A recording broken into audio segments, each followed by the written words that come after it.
Imagine an animal longer than an articulated bus, with a 6-meter neck and a tail that makes up half of its body. Imagine that to survive a single day, this same animal had to swallow several hundred kilos of vegetation.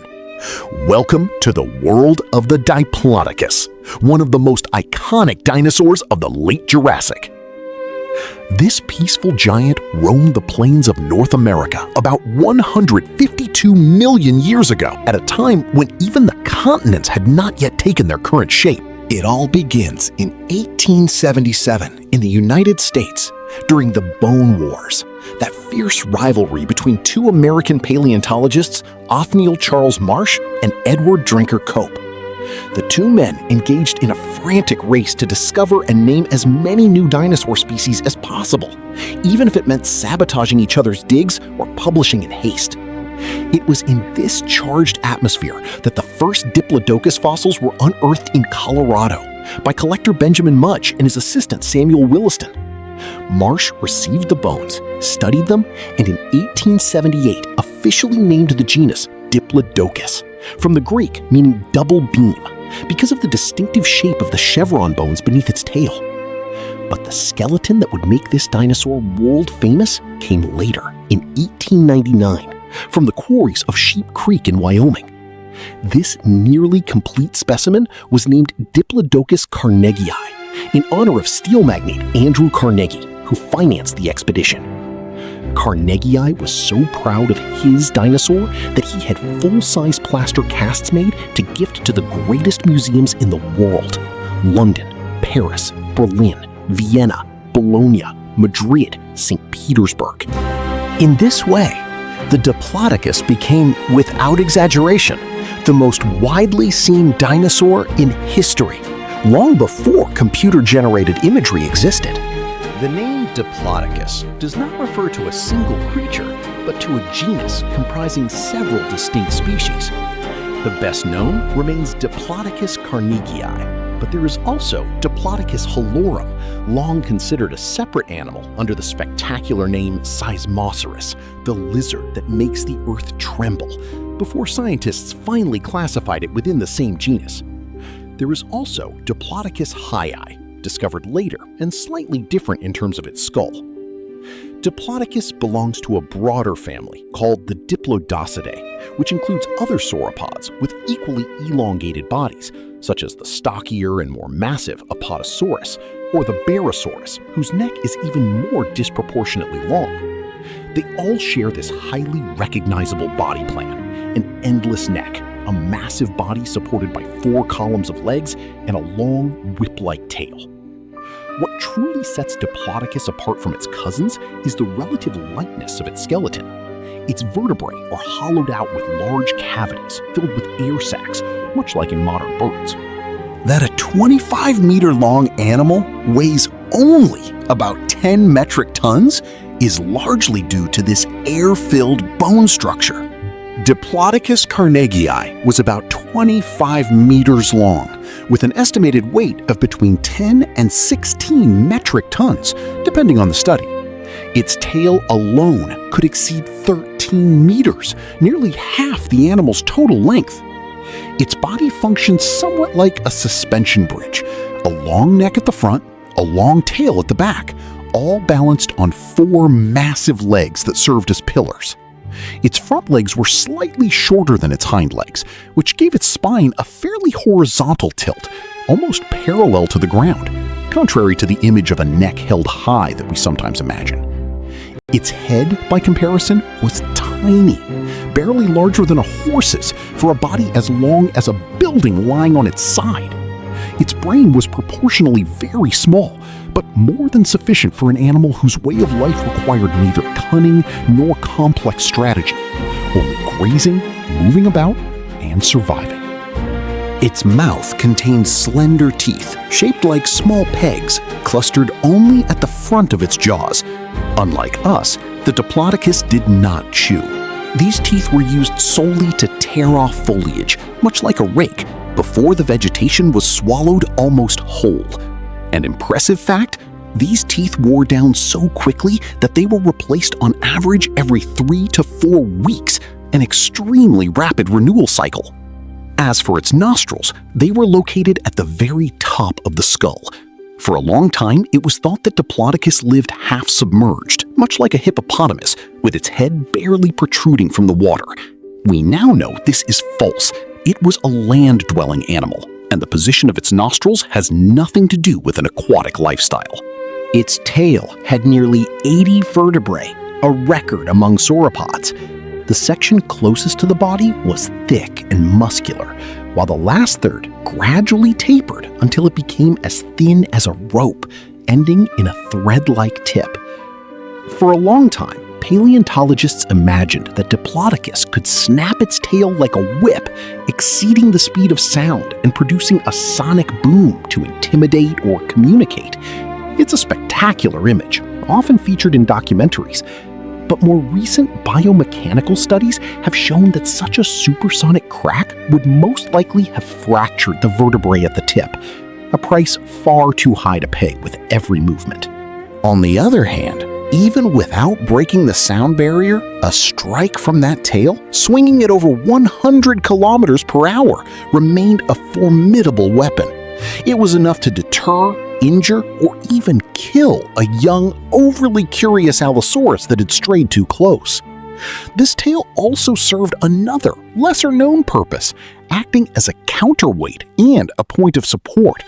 Using its sturdy hind legs and its tail planted on the ground like a tripod, the Diplodocus could likely stand upright on its hind limbs to reach the highest foliage, a posture that no modern land animal adopts on such a scale.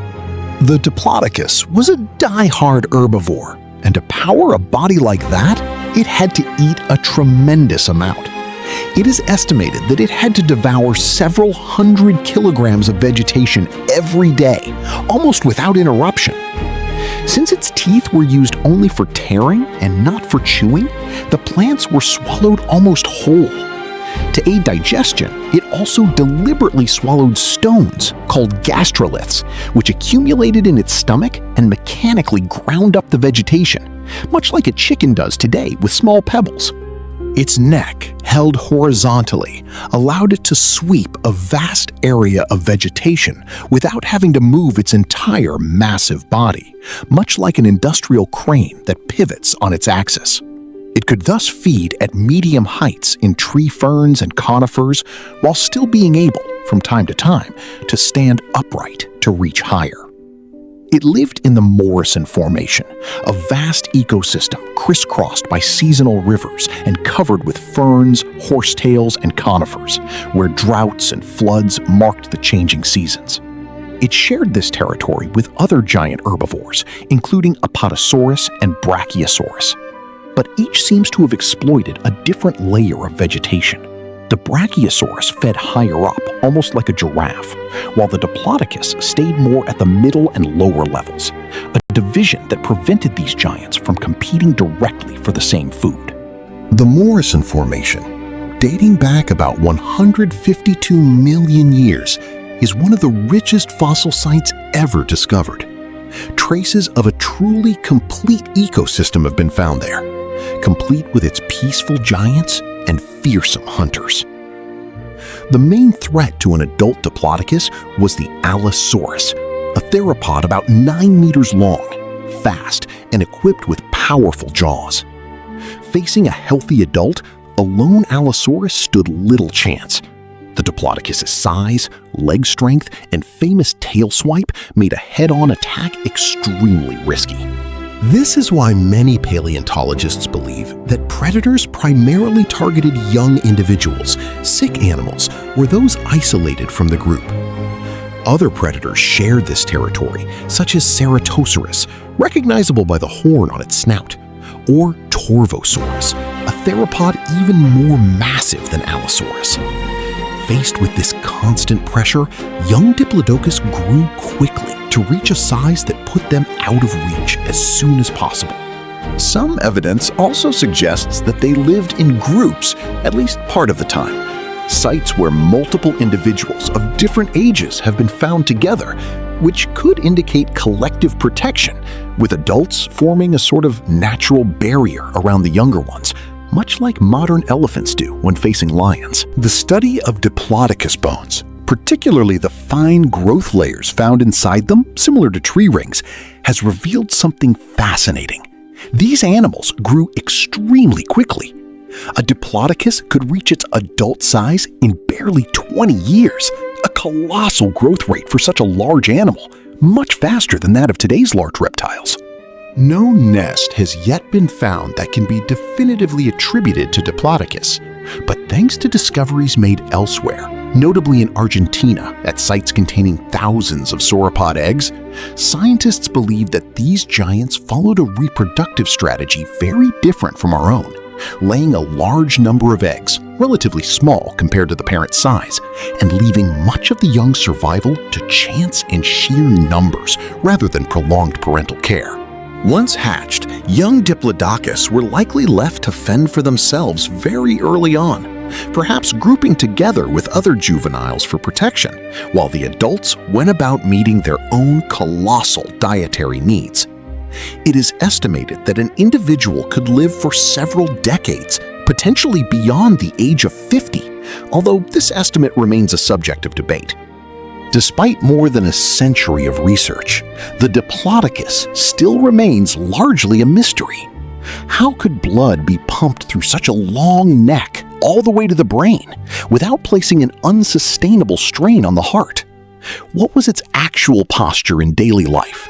Did it walk with a low stance, or was it able to stand upright frequently? Was it capable of living in stable, long-term herds, or were these gatherings merely occasional? Each new discovery provides answers, but also raises new questions. Another important point to clarify, contrary to a common misconception, Diplodocus did not go extinct with the asteroid that ended the reign of non-avian dinosaurs 66 million years after its time. It went extinct much earlier, toward the end of the Jurassic period, about 145 million years ago, likely due to climatic and geological changes that gradually transformed its habitat, with the Morrison Formation giving way to different environments less favorable to this type of giant. The Diplodocus thus belongs to a very specific and already ancient chapter in the history of dinosaurs, several tens of millions of years before the appearance of a Tyrannosaurus rex, to give an idea of the staggering timescale that separates the different epochs of the Mesozoic. From Colorado to the world's greatest museums, the Diplodocus continues to fascinate more than 150 million years after its extinction. It has weathered a scientific war between fierce rivals, became a global icon thanks to the generosity of an industrialist, and continues to reveal its secrets with every new study. A peaceful, elegant giant with an unmistakable silhouette, a long neck, a long body, a long whip-like tail supported by 4 pillars of legs, slowly traversing the wet plains of the Jurassic with serene indifference to a world already populated by fearsome predators. If you like this video, let me know in the comments which dinosaur you want to see next.